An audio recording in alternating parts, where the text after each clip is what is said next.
আসসালামু আলাইকুম সুপ্রিয় শিক্ষার্থীরা, কি সবাই ভালো আছো? তো আমি আলহামদুলিল্লাহ ভালো আছি। তো আজ আমি বিভিন্ন প্রকার ত্রিভুজ সম্পর্কে আলোচনা করব। এর আগে কোণ ও রেখা নিয়ে আলোচনা করেছিলাম। তো ভিডিওটি এর যে লেখাগুলো আছে এগুলো বড় করে দেখতে হলে ফুল স্ক্রিন প্লাস ল্যান্ডস্কেপ করে দেখতে পারো, দেখলে লেখাগুলো অনেক বড় দেখা যাবে। তো ত্রিভুজ ত্রিভুজ নিয়ে আমি আলোচনা করব। ত্রিভুজ মানে কি? তিনটি বাহু দ্বারা সীমাবদ্ধ ক্ষেত্রকে বলা হয় ত্রিভুজ। তার মানে ত্রিভুজের তিনটা বাহু থাকবে। আর ত্রিভুজ গঠনের শর্ত আছে। ত্রিভুজের দুই বাহুর সমষ্টি তৃতীয় বাহু অপেক্ষা কি হবে? বৃহত্তর হবে। তার মানে বৃহত্তর যে বাহু থাকবে, ক্ষুদ্রতর যে বাহু দুইটা আছে সেই দুইটার সমষ্টি ওই বৃহত্তর বাহু থেকে কি হতে হবে? বৃহত্তর হতে হবে। তাহলে ত্রিভুজ গঠন করা সম্ভব হবে। যেমন 3, 4, 5 এটা দ্বারা ত্রিভুজ গঠন সম্ভব কিনা এভাবে পড়ে। এখানে বৃহত্তম বাহু কত? 5। তাহলে ক্ষুদ্রতম বাহু কত? 3 আর 4, এই দুটো যোগ করতে হবে 7। এটা কত? 5 এর থেকে বড়। তার মানে ত্রিভুজ গঠন করা সম্ভব। কিন্তু যদি এমন হতো 1, 2, 4 তাহলে কি সম্ভব হতো? না, কারণ 1 + 2 তার মানে 3, 4 এর চেয়ে বড় নয়, তার মানে সম্ভব নয়। অথবা যদি এমন হতো 1, 2, 3 সেক্ষেত্রেও সম্ভব হতো না, কারণ 1 + 2 কত? 3। এটা কার সমান? 3 এর সমান, কিন্তু সমান হলেও হবে না, কারণ ত্রিভুজের দুই বাহুর সমষ্টি তৃতীয় বাহু অপেক্ষা বৃহত্তর। আর তৃতীয় বাহু সেটাই নিতে হবে যেটা হচ্ছে বৃহত্তর বাহু। তো এখন বিভিন্ন প্রকার ত্রিভুজ নিয়ে আলোচনা করব। তা হচ্ছে কোণের ওপর ভিত্তি করে, কোণের উপর ভিত্তি করে ত্রিভুজ আমরা দেখব। কোণের উপর ভিত্তি করে কি কি ত্রিভুজ আছে। প্রথমে হচ্ছে কি? সমকোণী ত্রিভুজ। সমকোণী ত্রিভুজ কি? যে ত্রিভুজের একটি কোণ সমকোণ সেটাই হচ্ছে সমকোণী ত্রিভুজ। তার মানে কেমন হবে? একটা কোণ 90 ডিগ্রি হতে হবে। এই 90 ডিগ্রি এ বি সি, এটা একটা সমকোণী ত্রিভুজ। একটা কোণ 90 ডিগ্রি, সেটা হবে সমকোণী ত্রিভুজ। আর এর একটা কন্ডিশন আছে, যেটা বৃহত্তর বাহু সেটা হচ্ছে অতিভুজ। এক্ষেত্রে কি হতে হবে? অতিভুজ স্কয়ার সমান লম্ব স্কয়ার প্লাস ভূমি স্কয়ার, এটা হতে হবে। অতিভুজ স্কয়ার সমান লম্ব স্কয়ার প্লাস ভূমি স্কয়ার হলে সমকোণী ত্রিভুজ হবে। যেমন কি 3:4:5 এটা দ্বারা সমকোণী ত্রিভুজ গঠন করা সম্ভব, কারণ এখানে অতিভুজ কোনটা? বৃহত্তম বাহু আমরা জানি অতিভুজ। 5 স্কয়ার করলে কত হয়? 25। আর এদিক 3 স্কয়ার প্লাস 4 স্কয়ার 25। তার মানে এটাকে কন্ডিশনকে স্যাটিসফাই করছে। তার মানে সমকোণী ত্রিভুজ গঠন করা সম্ভব যদি 3:4:5 হয়।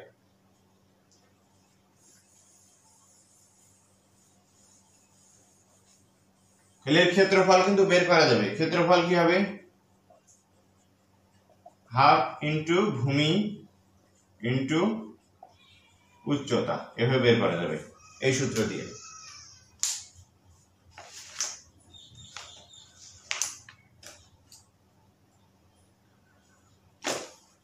এরপর আসছে কি 2 নম্বরে সূক্ষ্মকোণী ত্রিভুজ। সূক্ষ্মকোণী ত্রিভুজ মানে কি? যে ত্রিভুজের প্রত্যেকটা কোণই সূক্ষ্মকোণ অর্থাৎ 90 ডিগ্রি চেয়ে ছোট তাকে বলা হয় সূক্ষ্মকোণী ত্রিভুজ। তার মানে এমন, এটা কিন্তু সূক্ষ্মকোণী ত্রিভুজ। এখানে কোনো কোণই কিন্তু কি 90 ডিগ্রির সমান নয় বা তার চেয়ে বড় নয়, এটা হচ্ছে সূক্ষ্মকোণী ত্রিভুজ। এরপর আসছে স্থূলকোণী ত্রিভুজ।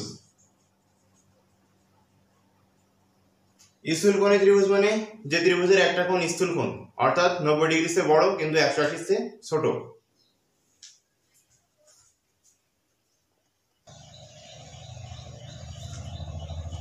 তো স্থূলকোণী ত্রিভুজ, যে ত্রিভুজের একটা কোণ স্থূল কোণ সেটা কেমন?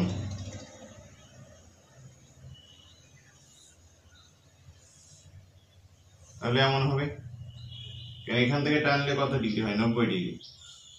তাহলে এটা হবে কি? স্থূলকোণী ত্রিভুজ।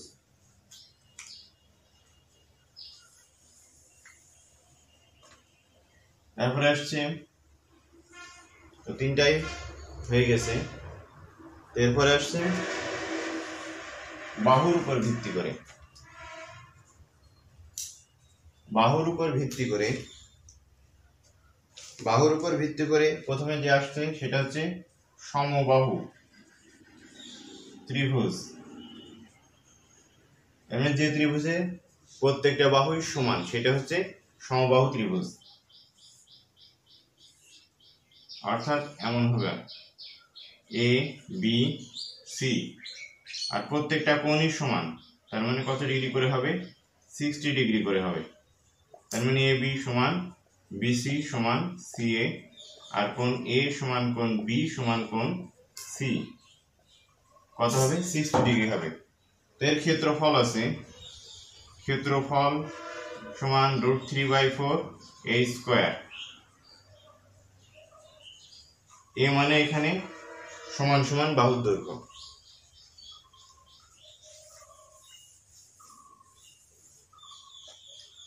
এরপরে সমদ্বিবাহু ত্রিভুজ, মানে যে ত্রিভুজের দুইটা বাহু সমান হবে, তাহলে দুইটা কোণও সমান হবে। সমদ্বিবাহু ত্রিভুজ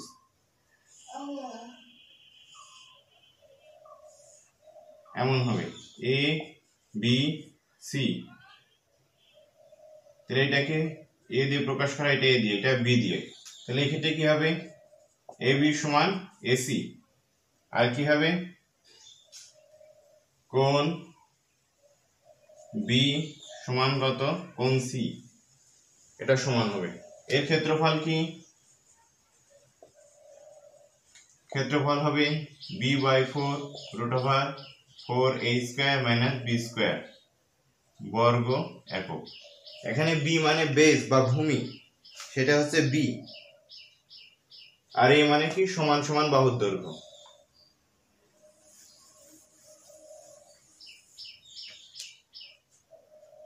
বিষমবাহু ত্রিভুজ,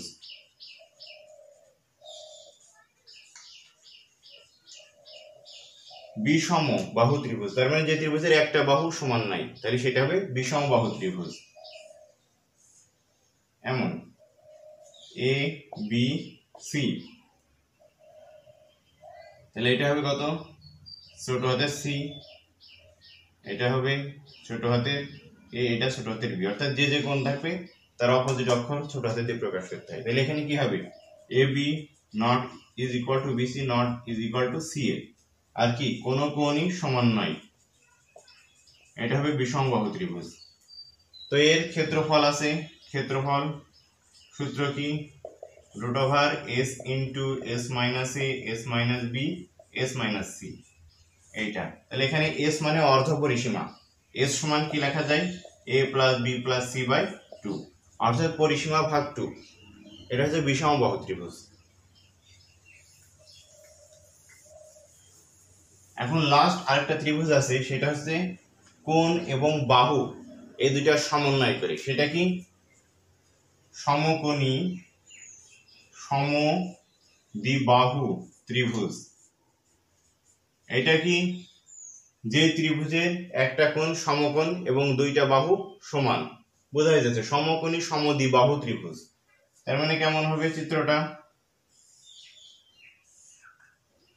এক্ষেত্রে কি হতে হবে? সমকোণী সমদ্বিবাহু ত্রিভুজ, তার মানে একটা কোণ সমকোণ আর দুইটা বাহু কি হতে হবে?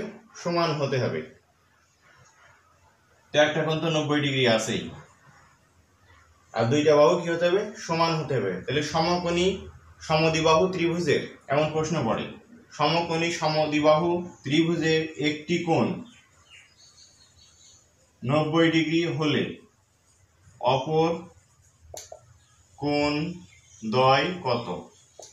তাহলে একটা কোণ 90 ডিগ্রি, ত্রিভুজের তিন কোণের সমষ্টি 180 ডিগ্রি, তাহলে অপর কোণ দ্বয় কত? তার মানে সমকোণী সমদ্বিবাহু ত্রিভুজ, তাহলে একটা কোণ সমকোণ, অপর দুইটা কোণ আর বাহু তাহলে কি সমান হবে? তাহলে একটা কোণ 90 ডিগ্রি আর অপর দুইটা তাহলে কত হবে? দুইটা মিলে 90 হতে হবে এবং দুইটাই কি সমান সমান, তার মানে কত? 45 ডিগ্রি। তো এই ছিল বিভিন্ন প্রকার ত্রিভুজ সম্পর্কে আলোচনা। তো পরবর্তীতে আমি আবার এই ত্রিভুজ এবং কোণ সম্পর্কিত কিছু অঙ্ক নিয়ে আলোচনা করব। তো ভিডিওটি ভালো লাগলে শেয়ার করবা এবং চ্যানেলটি সাবস্ক্রাইব করবা। আল্লাহ হাফেজ।